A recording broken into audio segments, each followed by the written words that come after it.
Yes, it is loading, so it will take a little bit. And there we go, we are live. So hi everyone, my name is Leon, and today we are very, very lucky to have Jean-Francois with us. And Jean-Francois is a PCC coach. He is also certified as an ontological coach in Singapore, and he's one of the most amazing supervisors here in ACSM.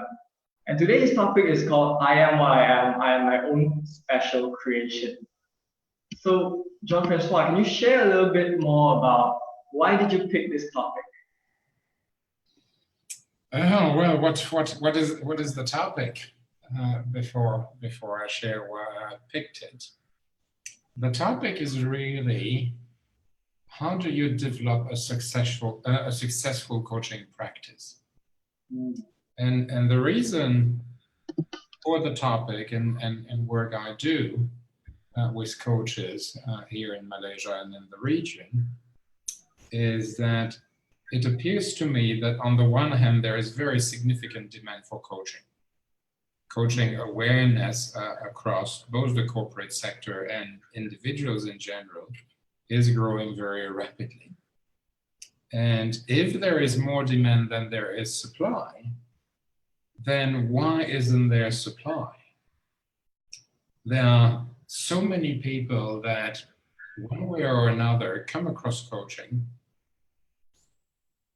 are interested in coaching, dabble a little bit into it, see potential for themselves, enroll in typically a lengthy and expensive coaching course, develop as a coach, learn what there is to learn, practice, eventually get a credential, are passionate about it, are good at it, often actually a vocation or a calling after a corporate career, a meaningful way to contribute.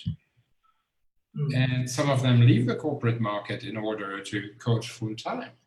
But yet there are so few coaches that are actually earning a living as coaches. There are so few coaches in Malaysia that have a successful coaching practice. By my estimates, there are at least 800 coaches in Malaysia. Some people put the numbers in the thousands. From the various members of ICF, EMCC, IAC, and so on, there are hundreds and hundreds of coach members of organizations credentialed. I'm not sure there are 2 dozens that are actually earning a living entirely from coaching. So the question is, what gets into the way of people being successful professionally, commercially, as a coach?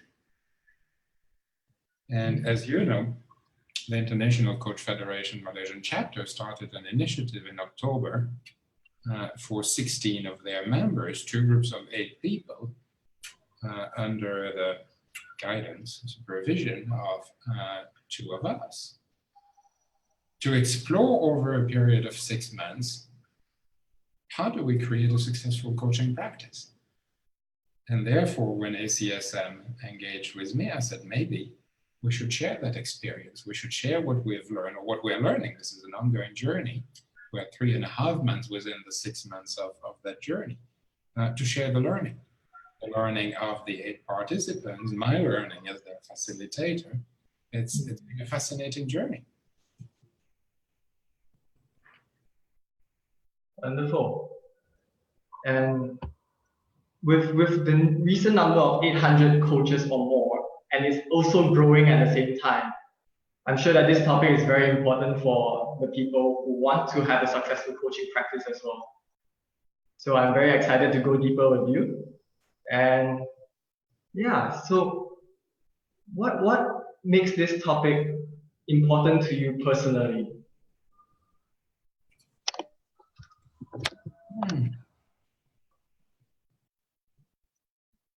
Bottom line, my experience is that coaching works. Coaching is impactful, and I'd go even one step further. Coaching changes lives. Coaching impacts lives. Coaching enriches lives. And while there are thousands of facilitators and trainers who earn a full-time living out of facilitation and training, there are so few coaches. So it's somehow frustrating to me that this modality that is so effective, that produces so much beauty, so much magic, is not flourishing, is not blooming. I'm committed to contribute to that. Wonderful. Thank you so much for sharing. And with your 6-month journey with a few coaches, like, how was it like for you along the journey of helping them develop their successful coaching practice? Oh wow, it was a learning journey.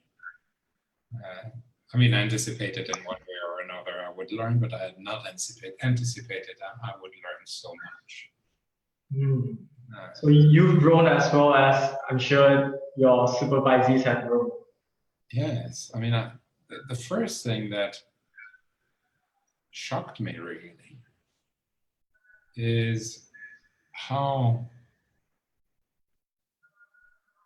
these coaches, they are all coaches, some of them are credentialed, some of them are fairly senior, some of them are very senior altogether.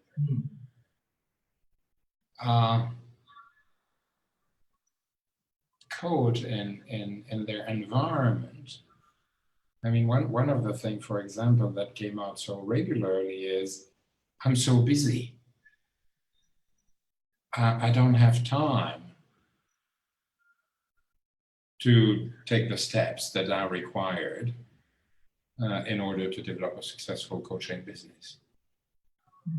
So I was puzzled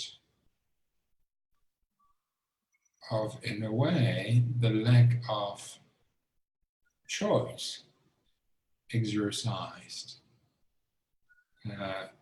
by coaches.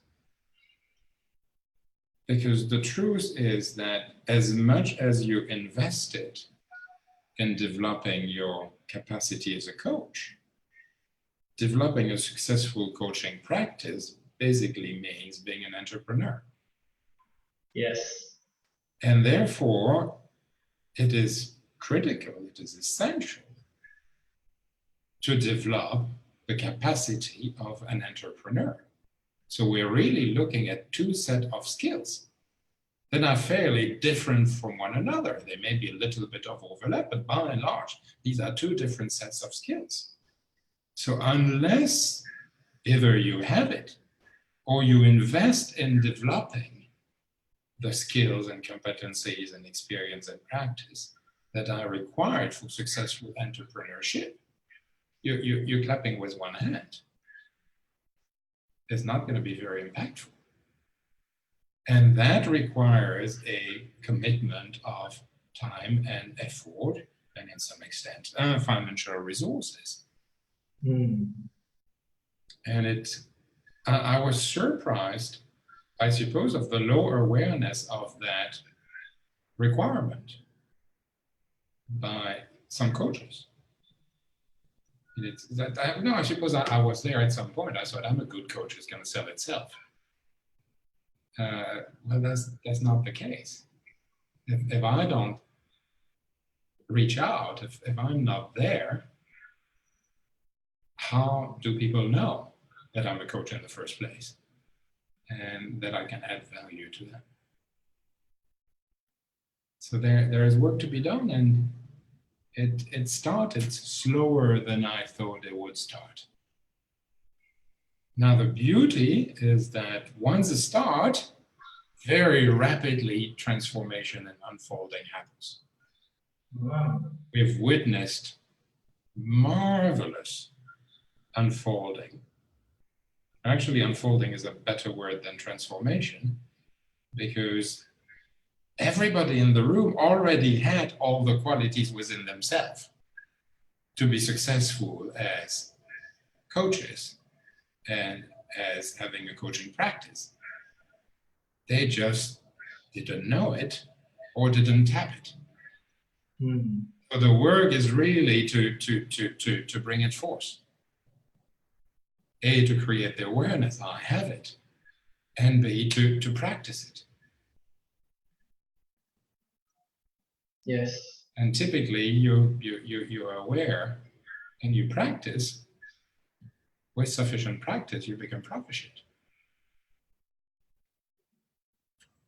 So quite a journey indeed. And this Saturday, we're meeting again for a full 3 hours face-to-face. So I look forward to see the next level of unfolding. Wonderful. More success stories as well. Sorry, say that again? More success stories as well. Very, very probably, yes. Yes. It's good to share wins. It helps keep the momentum up. Yeah. And yeah, this topic is, I feel it as very important as well, because for what I understand, many people take up the coaching course. They invest so heavily on themselves as coaches, and yeah, they only have that coaching skill, and then they pray. They pray that, yes, I will have my first client somehow.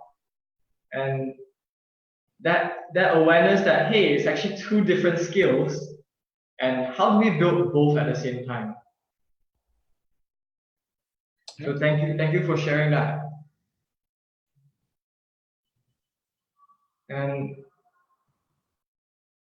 what are the typical challenges that these coaches typically have? To me, the biggest one, I mean, when I teach coaching as entrepreneur, and there are 9 different areas that I cover. But the one to me that is the most critical, makes the biggest difference once it unfolds, but also requires the deeper type of work in order to unfold, is to be able to answer the question, what is it that you offer?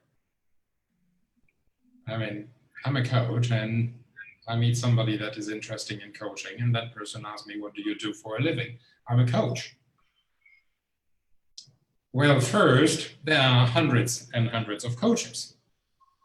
So I'm one out of so many, not differentiated. And sometimes I'm a coach to some people has got a pejorative connotation, or one of these. Or they just don't know. What do you mean? You're a football coach or what? Yeah, it's very common.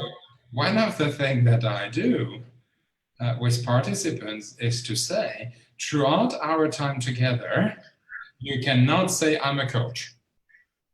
It is forbidden to use the word coach. How else can you express what it is that you offer? I'm a coach. Oh, I cannot say that. Then what is it? What do I offer? What is behind that generic label? And the answer that I shamelessly borrow from my own supervisor at Number Dog. She coined a sentence that I find absolutely beautiful. Who I am is how I coach. Who I am is how I coach. And therefore, what I offer is me. And the beauty of offering me rather than a coach is that me is absolutely unique. There is no two me in the world. There gone is the competition. I'm a coach. Okay, so am I, so am I, so am I, so am I. I am me. And of course, me is not going to be for everybody. But when there is an engagement, when there is a conversation, very rapidly, the client, the coachee, will get a sense of whether me is the right fit or me is not the right fit. And therefore, when the right fit happens, the connection will be there. And equally important, when the right fit does not happen, the connection will be there, will not be there. Not every coach can coach every client. Not every coach is best suited for every client. Not every client is best suited for every coach. So when it becomes me unique and you unique, then it becomes a unique fit, a unique match, the best fit, a best match.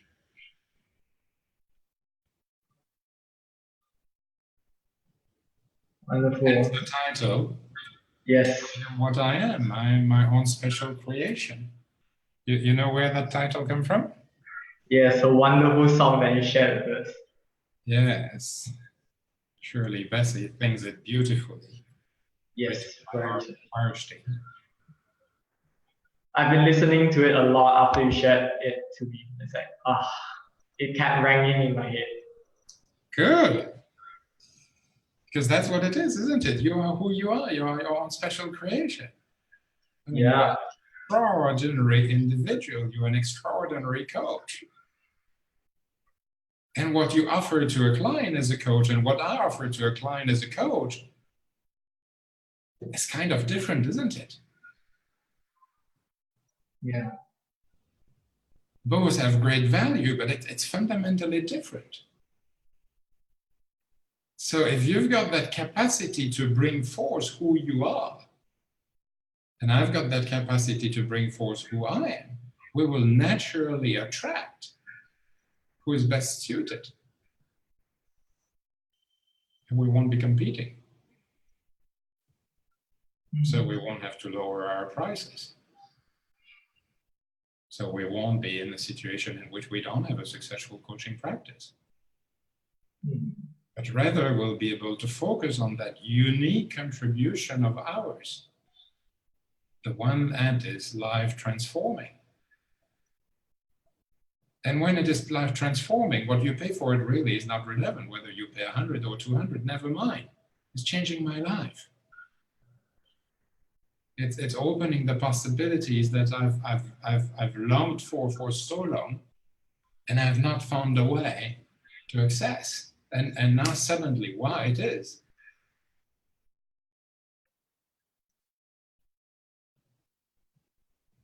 Yes. So my invitation to all coaches that are on the other side, I don't see any of you, unfortunately, challenge yourself. I will not say I'm a coach any longer for the next 1 month. I will share who I am. And then see what that creates for you. Now, of course, part of that is letting go of the fear to lose some potential clients. Because the clients that are not the right fit will walk away. But these are clients we shouldn't have in the first place. And that will create the space for the right fit clients to come to us. Because that's one of the learning that was so powerful for me with the ICF cohort, is many of them don't have space. Their life is full. And if there is no space, then how can people connect with us? So we have to craft, to create that space. And trust that in that space, what is meant to arise will arise. The famous letting go to let come.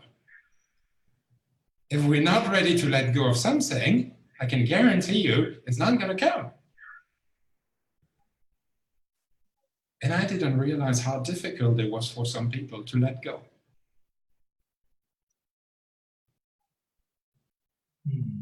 And when I say let go, to be more specific, typically it's to let go of control. My experience, my sense is that the more we let go of control, the more space there is, and the more what is meant to present itself to us actually presents itself to us. But it's scary to let go. What if I let go and nothing comes? Well, until you try, you won't know. But if you're in a situation in which you don't have a successful coaching practice, what is it that you're going to let go that is not worth letting go? What is it that you're holding on to in the first place? What is it that is occupying all that space when what you're calling for is a successful coaching practice? So there is quite a fair work of reflection and introspection, of self-observation. What fills in my space? Because unless we are mindful about the choice we make, space fills itself up. But with junk, with rubbish, with legacies of the past, with needs of other people, we carry other people monkeys. And then we're not living our life any longer, we're living somebody else's life. But deep down that hurts. Deep down that is painful. Deep down that is not alive. And clearly that does not enable our vocation to come forth. So, invitation number 2 to the beautiful people that I can't see. Let go. And I guarantee you, every space you create by letting go will come. What you're calling for. Magic.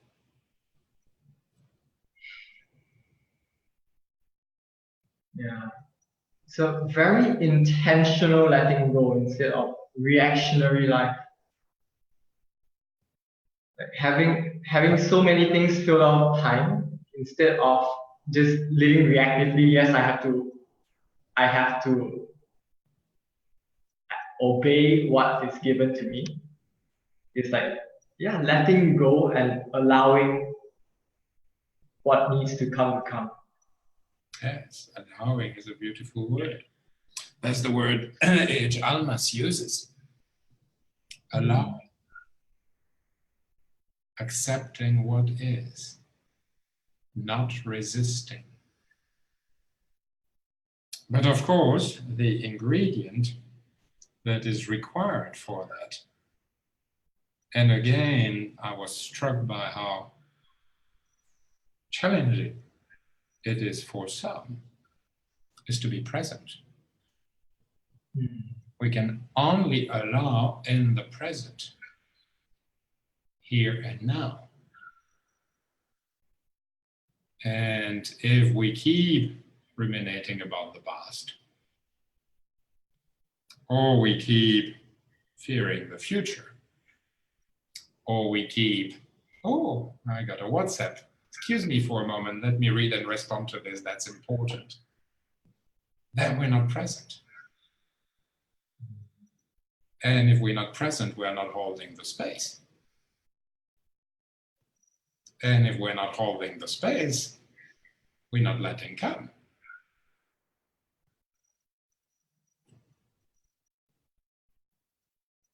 So in a way, you can see that the skills that are required to be a successful entrepreneur as a coach, or successful coach as an entrepreneur, are not very different from the coaching skills. It is a fundamental skill for a coach. That's true. Powerful listening, holding a space, is a critical skill for a coach.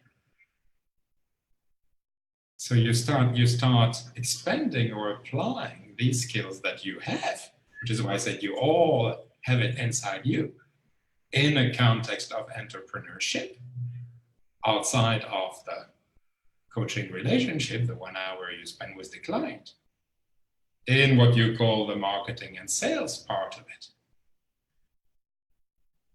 So we're about halfway. Let me recommend 2 things. This is a highly recommended book for coaches that wish to develop a successful coaching practice. It covers the full spectrum of what it takes to be a successful entrepreneur as a coach. So this is the first book that I invited the participants of this ICF initiative to read. And then in the midst of reading it, so on Saturday, we'll be discussing for the first time, what do you make of the various suggestions of Michael Port? But then, as I was doing that and talking to a colleague in Australia, he said, you have to read that other book. And I trust her, so I bought that other book. And I read that other book, and it's really a bizarre book. It has got 50 or so chapters. So every 2 pages is a chapter. So it's very strange. But putting aside the strangeness, there are 2 messages, but let me share one in that book. And the authors, Steve Chandler and Rich Litvin, basically say, if people ask you, what do you do? Instead of answering, I'm a coach, we've seen the consequences of that. We don't necessarily want to answer, this is me and me is ta ta ta ta ta ta ta ta. Typically, we're not very good at articulating, who am I? Or what am I? It takes a lot of work to be able to articulate that. And even if we're able to articulate, not everybody is able to hear it. So the authors suggest never explain what it is that you do and who you are. Just make an offer of a 2-hour face-to-face conversation. You offer that free of charge. You invite the other person to accept that offer, and you both contribute 2 hours. And in that 2 hours, instead of selling yourself, which typically coaches are not very keen to do, it must be something about who we are as a coach that makes us shy or reluctant to brag. The authors submit, coach, engage in a coaching conversation.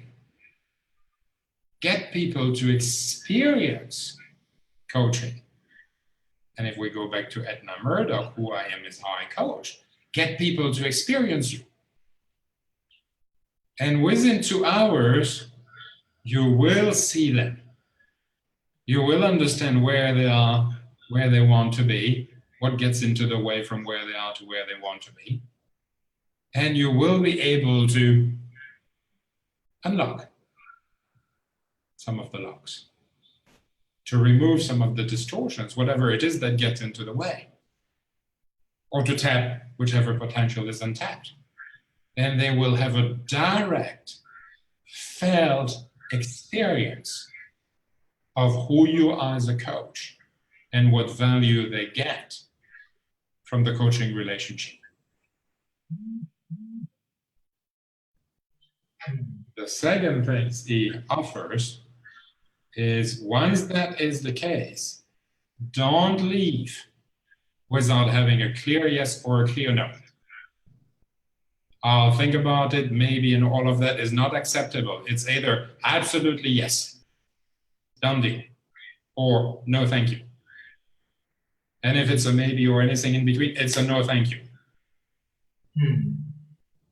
So that there is great clarity, yes, we're entering in a relationship, or no, this is not a match. And either outcome is perfectly fine. Again, not every coach is for every client, and every client is for every coach. And not every now is the right now. But there is a direct felt experience by the client of this is what I'm going to get out of this. And a clear agreement. Again, another coaching skill. Establishing agreement is an ICF core competency. So I like these two books. I think that the combination of both is really powerful, which is why I chose these two books to support the process that we're undergoing with colleagues at CF. One is methodical and covers all elements. How do you create a website and Facebook and all these type of things, which are relevant, but not essential. And then the absolute essential. Who am I?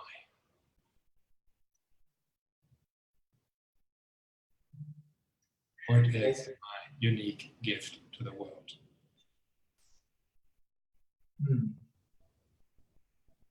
What is my...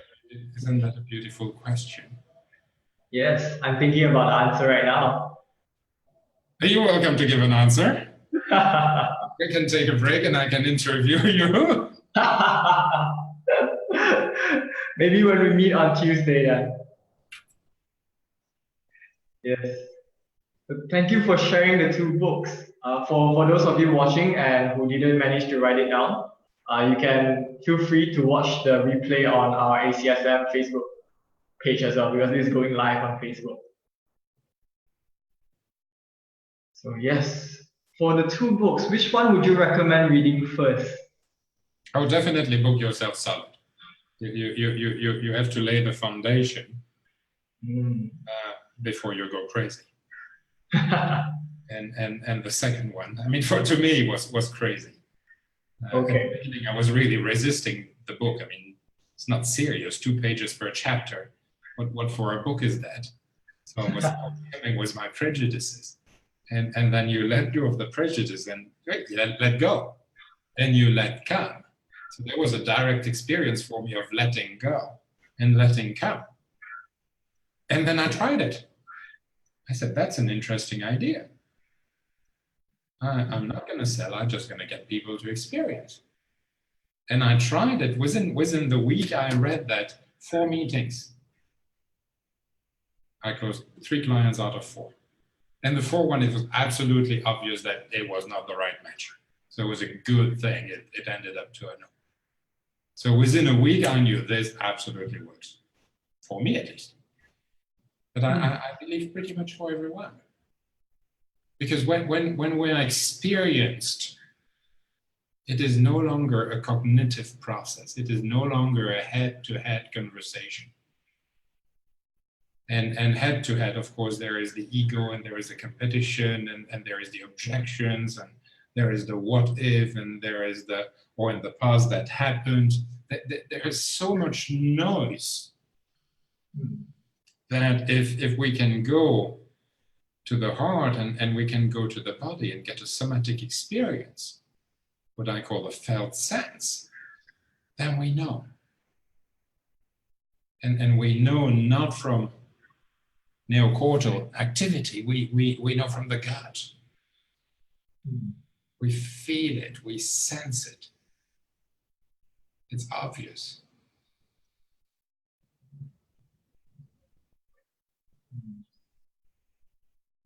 And feeling it compared to sharing, hey, this is what I do, I think the winner is very obvious.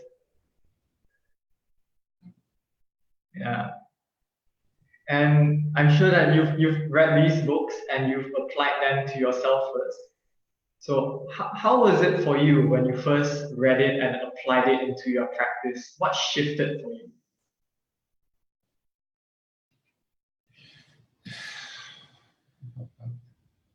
Well, it came from a number of places, and eventually the dot connected. Steve Jobs saying that the dots always connect in retrospect. You don't see it. So part of it is my supervisor, Edna, who I am as a high coach. When I first heard that sentence, okay, that's a nice tagline, but I did not feel it. And then as I underwent with another 7 colleagues here in Malaysia through a year-long coach supervision course, little by little it started becoming concrete. That's really what it is. What I offer as a coach is not coaching. It's me. The modality is coaching. And there may be a particular process. We might use the GROW model, or we might be an integral coach or an ontological coach, or any models available outside there. There are plenty. But bottom line, this is me. Making myself available to you at your service. When I was a new coach, I thought that the aim of the game was to not bring me into the coaching, to just it be the client. But then the client is not meeting anybody. And coaching is a conversation. And it's a relationship. And it's a relationship of equal. So if me is not there, it's not going to work. Then it is me bringing myself to you. Hence the work that is required for me to figure out who is me.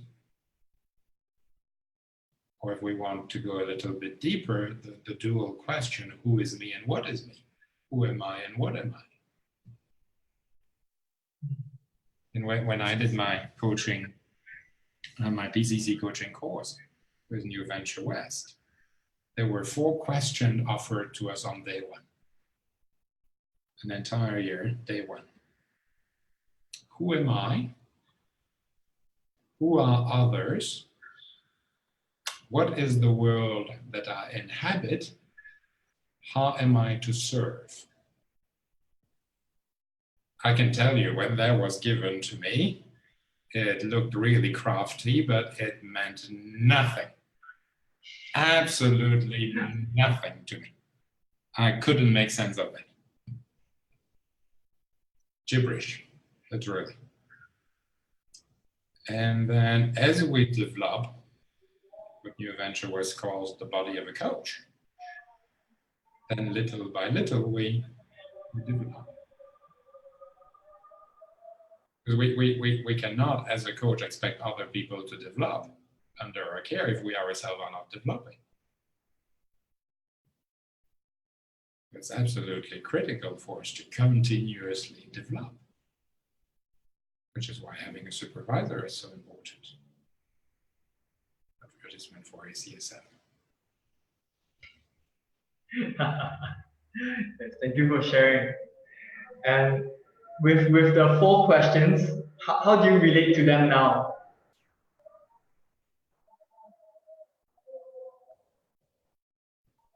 It helped me to clarify what my unique gift is.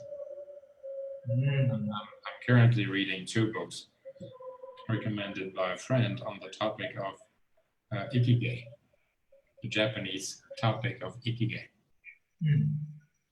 Let me type it there so that which is really in French is the raison d'être. In English is what gets me out of bed in the morning. Why is it that in the morning I want to go out of bed and I want to go and do what it is that I do? Or I want to go and be who it is that I am. So these questions really, if we bring it back practically to the coaching as an entrepreneur, how do I develop a successful coaching practice? Well, the first one, who am I, we've already covered. We need to know ourselves. Who are others? Well, if we say that everybody is unique, I may know myself, but it does not mean that I know others. So how do I develop the skills, the competencies, the experience, the capacity, whatever the word is, to enter the world of the client, to truly see the client, and to have the client to feel, I am seen. I mean, how often do we experience that? Very seldom, isn't it? Who actually sees us for who we really are? Lock, stock, and barrel, the good, the bad, and the ugly. So who am I? Who are others? What is the world that I inhabit? Well, there is an environment. We don't operate independently from an environment, nor does the client. So the ability to understand the environment, the context, especially if we do corporate coaching, then not only there is a client, but there is the sponsor. There is the boss of that fellow, there is the HR director, and there is the people that contracted and are paying us, and all of these dynamic. The 7I model that supervisors are learning. And then how am I going to contribute? Well, that's that unique gift.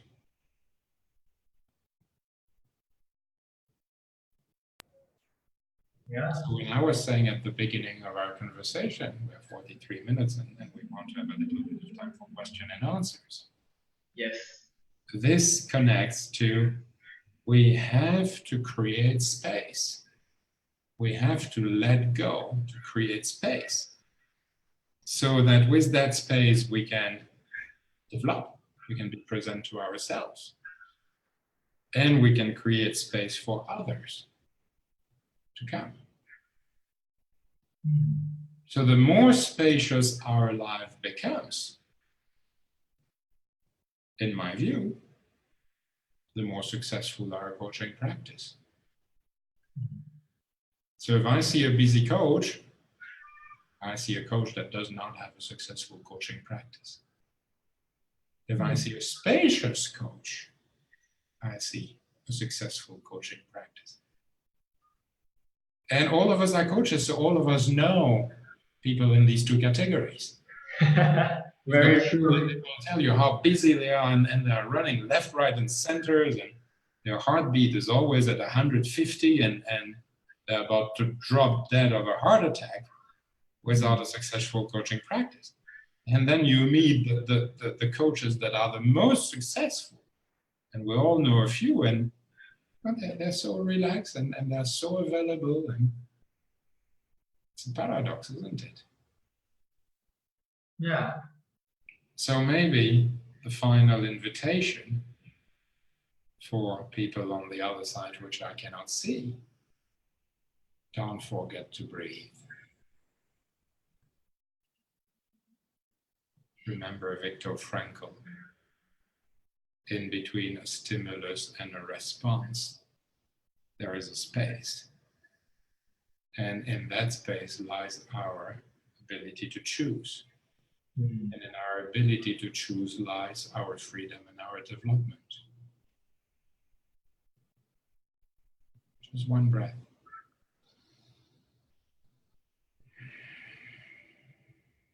And there is space. And there is presence. And when there is space and there is presence, there is unfolding, there is magic. And there we are, coach.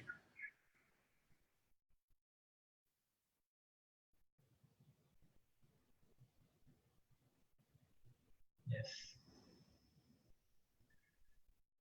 Thank you very much for sharing, Jean-Francois. And with 14 minutes remaining, let us go on to some Q&As. What do you think?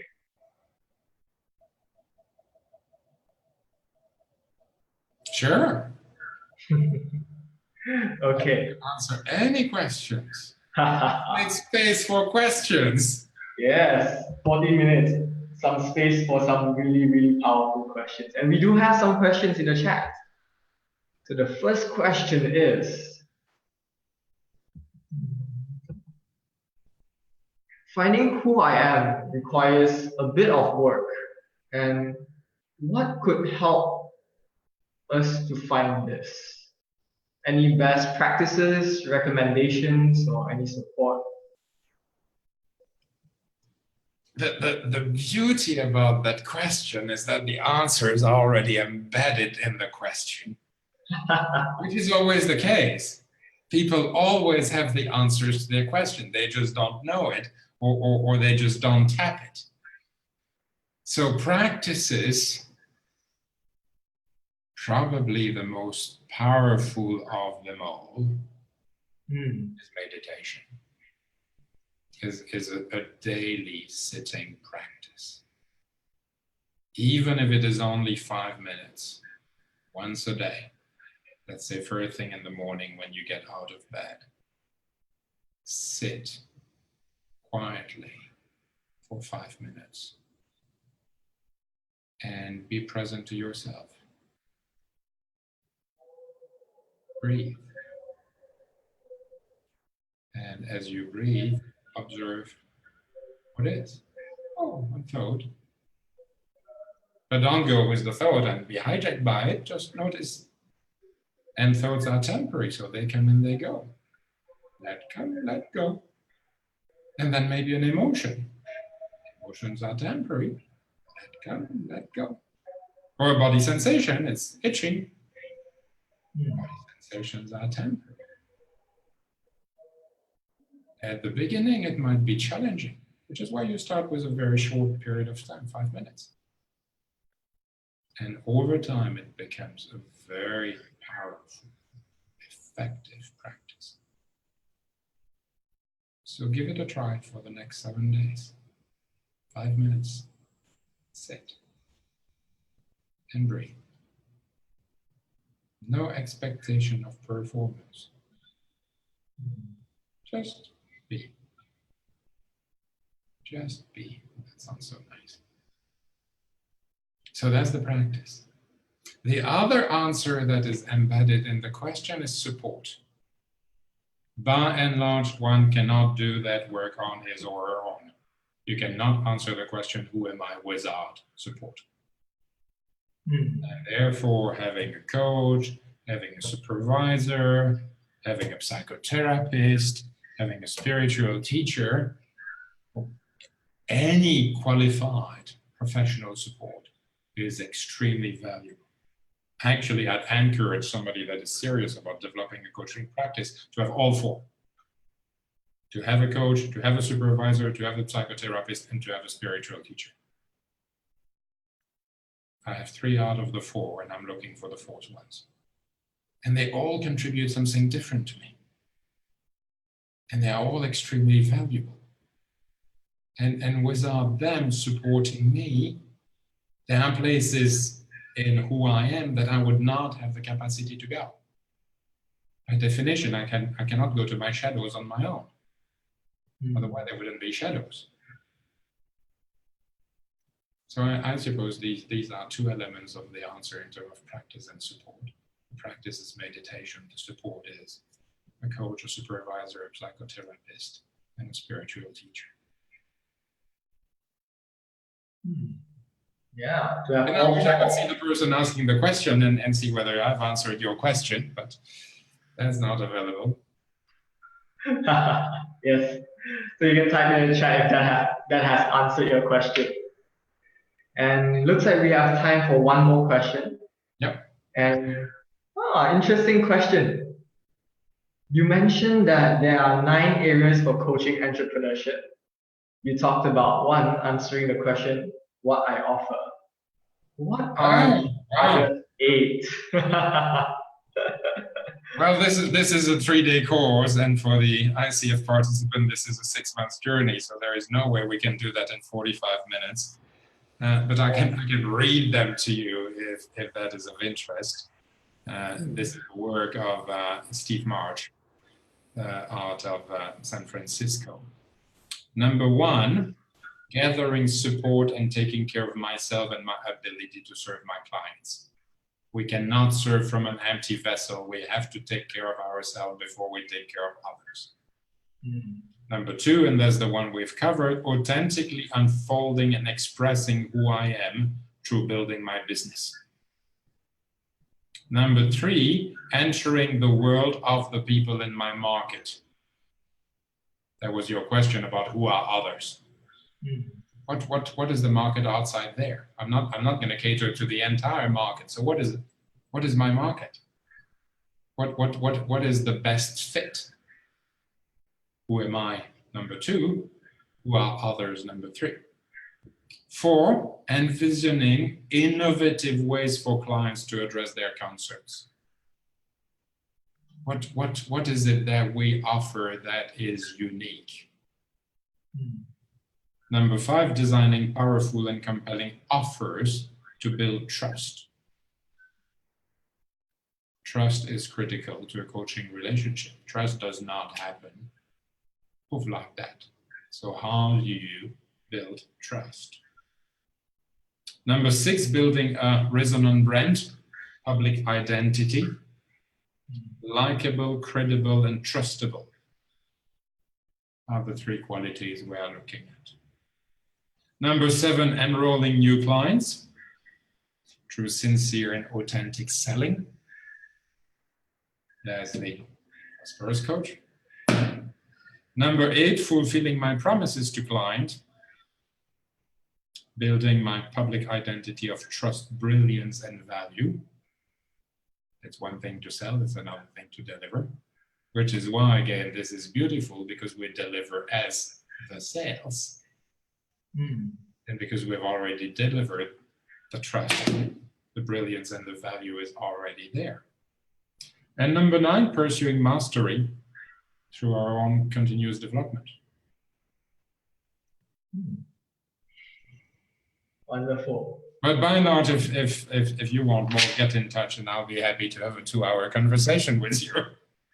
Yes, do reach out to Jean-Francois. He's a wonderful man, and you can look at him, and he is a very, from my own experience of him, he is a very grounded, very spacious man. And yeah, he allows what happens to happen. So if you would like to have deeper conversations, do reach out to him. So before we end today's conversation, is there anything you would like to add on, Jean-Francois?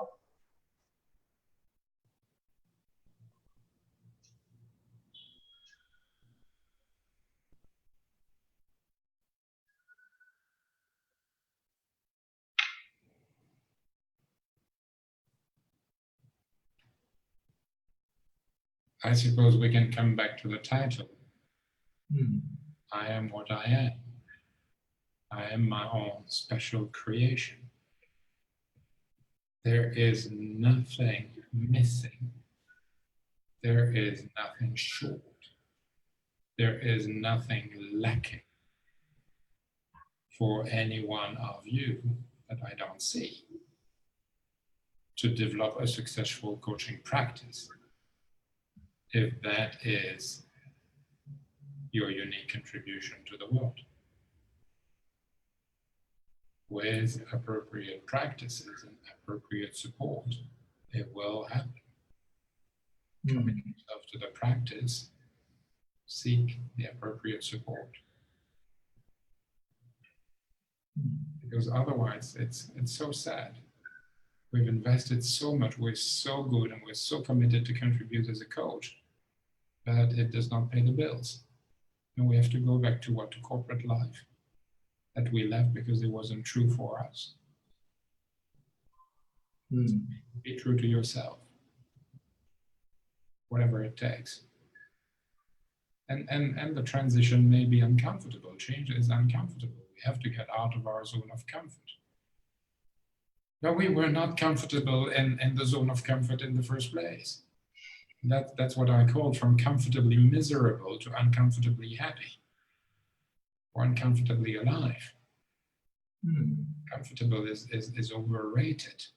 Alive is the key. So I wish all of you aliveness. Wow. Be. Yeah. Just be and allow. Thank you for your sharing today, Jean-Francois. We really appreciate your time. Well, thank you for participating. And thank you, Leon, for interviewing me. Cheers. So may I move on to sharing a little bit more of what ACSM has to offer?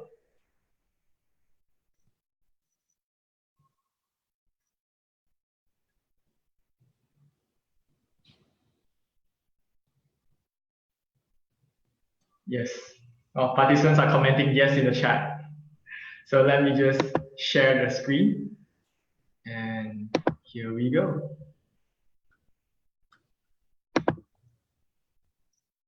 So after today's session, if you would like to go deeper in this topic of I am who I am my own special creation with Jean-Francois, you're very welcome to do so. And after this webinar week, the last day will be tomorrow. We have 2 more sessions left, 2 more exciting sessions. And we will open our offers for you to join us as supervisees as well. We will take part of a 3-part supervision series over several months with up to 3 supervisees per supervisor, and with each session lasting 2 hours. So the intention of having it spread out is so that we allow what needs to take place as well. And the pricing for this series is, for non-members, is 2,000 ringgit. For EMCC, APR, and ICF Malaysian members, it's 1,500. And for ACSM members, you get a very, very special rate of 1,000 ringgit. And all the details that you need for different supervisors, the different dates available, they are all on our website, www.acsmasia/services/group-supervision-series. So on our Facebook Live, I will add this link right up in there. So you don't have to type it, you just have to come visit the place, our page, and just click it. And I thank you all for your time, for joining us on this very special 1 hour. And we are ending just on time. It's 8:59. So thank you once again, Jean-Francois, for sharing with us. Have a great night, everybody.